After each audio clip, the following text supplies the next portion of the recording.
کے سفر سے آیا ہوں. چند سال پہلے غالباً 2-3 سال پہلے بھی میں پنجاب گیا تھا.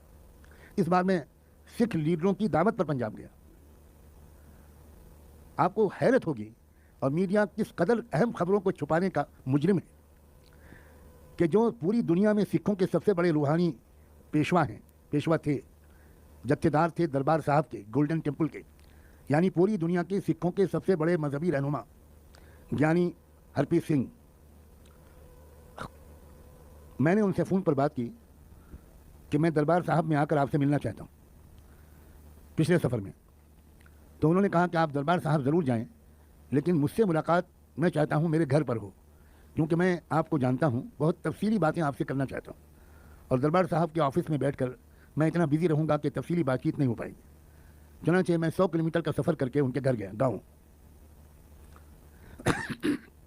آپ کو یہ جان کر حیرت بھی ہوگی اور خوشی بھی ہوگی کہ وہ تھوڑی دیر کے بعد اٹھ کر کمرے کے اندر اپنے گھر کے اندر گئے اور ایک کتاب بہت خوبصورت کور میں لپٹی ہوئی لائے اور بڑے ادب کے ساتھ گھٹنوں کے بل بیٹھ کر مجھے پیش کیے.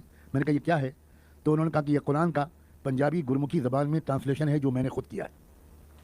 سوچئے، کیا ہم سوچ سکتے ہیں کہ پوری دنیا کے سکھ مذہب کے ماننے والوں کا روحانی پیشوا وہ قرآن کا ترجمہ کر چکا ہے اور ہم کو خبر بھی نہیں؟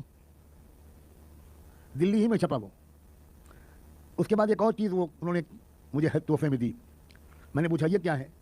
انہوں نے کہا میرا پی ایچ ڈی کا تھیسس ہے جس پر میں نے ڈاکٹریٹ کی ڈگری لی پٹیالہ یونیورسٹی سے. کیا موضوع ہے اس کا؟ آپ کی آنکھوں میں آنسو آ جائیں گے یہ سن کر کہ انہوں نے ریسرچ کر کے ثابت کیا ہے کہ اللہ کے جو 99 نام بابا گرو نانک جی نے گروبانی میں گرو گرنتھ صاحب میں بتائے ہیں کہ یہ ہیں 99 نام خدا کے، یہ وہی 99 نام ہیں جو پیغمبر محمد صاحب نے اور قرآن نے بتائے ہیں. یہ سیدھا انہی ناموں کا پنجابی گرمکھی زبان میں ترجمہ ہے.